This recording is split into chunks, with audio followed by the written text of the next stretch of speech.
नमस्ते। भारतीय नागरिक सुरक्षा संहिता यानी बीएनएसएस में कुछ ऐसी धाराएं हैं जो दिखती तो नहीं लेकिन हमारी पूरी न्याय व्यवस्था की नींव हैं। आज हम धारा 26 से 30 तक के इन्हीं जरूरी नियमों को समझेंगे। ये नियम तय करते हैं कि किसी अधिकारी को कानूनी शक्तियां कैसे मिलती हैं, जब उनका तबादला होता है तो उन शक्तियों का क्या होता है और उन्हें कैसे मैनेज किया जाता है। चलिए इस पूरे सिस्टम को थोड़ा करीब से देखते हैं। कभी सोचा है कि ये सब कैसे काम करता है? ये सवाल सुनने में बहुत बेसिक लग सकते हैं, पर इनके जवाब ही हमारी पूरी न्याय व्यवस्था की रीढ़ की हड्डी है। यही धाराएं हैं जो ये पक्का करती हैं कि सिस्टम में कोई रुकावट ना आए और सत्ता का ट्रांसफर हमेशा एक तय तरीके से हो। तो आइए इन सवालों के जवाब एक एक करके ढूंढते हैं। तो आज हम क्या क्या समझने वाले हैं? हम इसे एक तरह से शक्ति के जीवन चक्र की तरह देखेंगे। सबसे पहले शक्ति दी कैसे जाती है, फिर ट्रांसफर और वापस लेने पर क्या होता है, उसके बाद जब कोई अधिकारी जाता है तो नया आने वाला कैसे काम संभालता है, और आखिर में पुलिस के हायरार्की को भी समझेंगे। तो शुरू करते हैं पहले कदम से। तो किसी भी शक्ति का जीवन चक्र शुरू होता है उसके दिए जाने से। धारा 26 हमें यही बताती है कि हाई कोर्ट या स्टेट गवर्नमेंट किसी अधिकारी को आधिकारिक तौर पर शक्तियां कैसे देती है। ये इस पूरी प्रक्रिया का सबसे पहला और सबसे जरूरी कदम है। अब देखिए, धारा 26(1) के मुताबिक शक्ति देने के दो तरीके हैं। पहला, किसी खास व्यक्ति को उसके नाम से शक्ति देना, जैसे श्री शर्मा को मजिस्ट्रेट की शक्तियां दी जाती हैं। दूसरा तरीका है किसी पद को ही शक्ति दे देना, जैसे जो भी व्यक्ति जिला मजिस्ट्रेट के पद पर होगा उसे ये शक्तियां मिलेंगी। इससे क्या होता है कि व्यवस्था में एक फ्लेक्सिबिलिटी बनी रहती है। लेकिन यहाँ एक बहुत जरूरी बात है, सिर्फ आदेश निकाल देना ही काफी नहीं होता। धारा 26(2) ये साफ करती है कि शक्तियां असल में लागू तभी होंगी जब वो आदेश उस व्यक्ति तक पहुंचा दिया जाए जिसे शक्ति दी गई है। आप कह सकते हैं कि ये कम्युनिकेशन ही वो स्विच है जो पावर को ऑन करता है। तो अगर परीक्षा के नजरिए से देखें तो धारा 26 से 3 बातें याद रखनी है। शक्ति कौन देता है, कैसे देता है और वो लागू कब से होती है। बस यही इस धारा का पूरा सार है।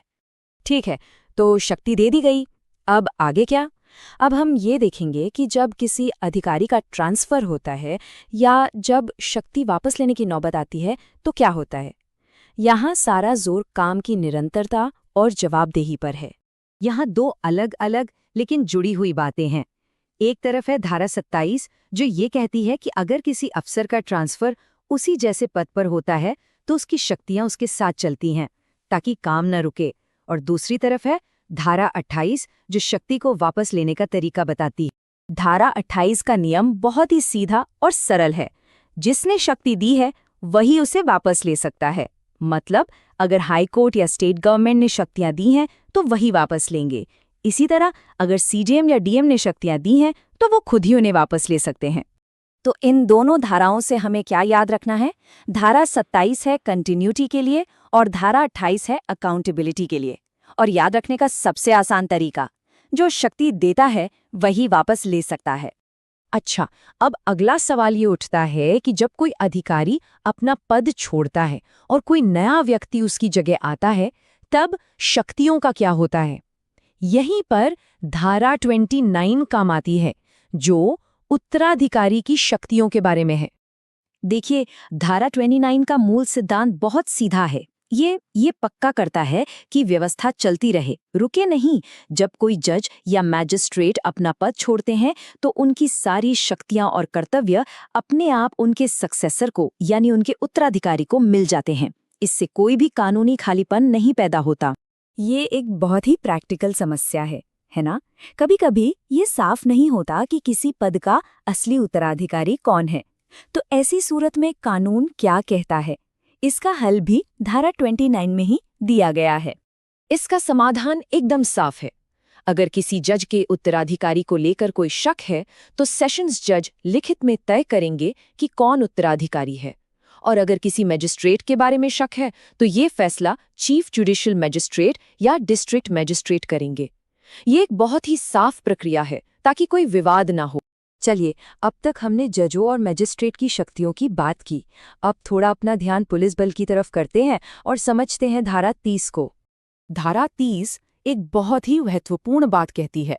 आसान भाषा में समझें तो एक सीनियर पुलिस अफसर जैसे कि एसपी या डीएसपी के पास वो सारी शक्तियां होती हैं जो एक थाना प्रभारी यानी एसएचओ के पास होती हैं। लेकिन फर्क ये है कि उनकी शक्ति सिर्फ एक थाने तक सीमित नहीं होती, वो इन शक्तियों का इस्तेमाल अपने पूरे इलाके में, पूरे जिले में कर सकते हैं। तो परीक्षा के लिए धारा 30 से जुड़ी 3 खास बातें क्या हैं?